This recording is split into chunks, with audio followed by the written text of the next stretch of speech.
Federal board of revenue FBR कारोबारी माण्हुनि जे लाइ सख़्त कानून तयार करे वरिता आहिनि, जॾहिं त सेल्स टैक्स रजिस्टर्ड माण्हुनि जे लाइ FBR कंप्यूटराइज सिस्टम सां जुड़ण लाज़मी करार ॾिनो वियो आहे। दस्तावेज़ मूजिब बिज़नेस पॉइंट जी निगरानी लाइ CCTV कैमरा लॻाया वेंदा। Debit credit card machine QR codes digital अदायगियुनि खे FBR सां लिंक करणो पवंदो।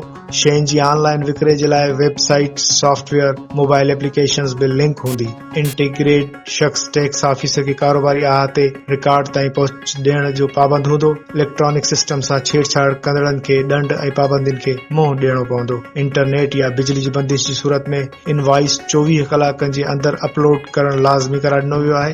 FBR दस्तावेज़नि मूजिब टैक्स चोरी खे रोकण लाइ इन्फोर्समेंट नेटवर्क काइम कयो वेंदो। QR कोड या FBR नंबर खां सवाइ इनवॉइसिस जारी करण ते कानूनी कार्रवाई कई वेंदी। सेल्स टैक्स इनवॉइस डिजिटल दस्तखत QR कोड FBR जे मुनफरिद नंबर ते बदल हूंदी। रोज़ानी, हफ़्तेवार, हर महीने जे आख़िर में इलेक्ट्रॉनिक इनवॉइसिस जो रिकॉर्ड जोड़ियो वेंदो। डिजिटल इनवॉइसिस या ऑनलाइन विक्रे जी इनवॉइसिस जी डेटा 6 सालनि ताईं महफ़ूज़ रखण लाज़मी करार ॾिनो वियो आहे।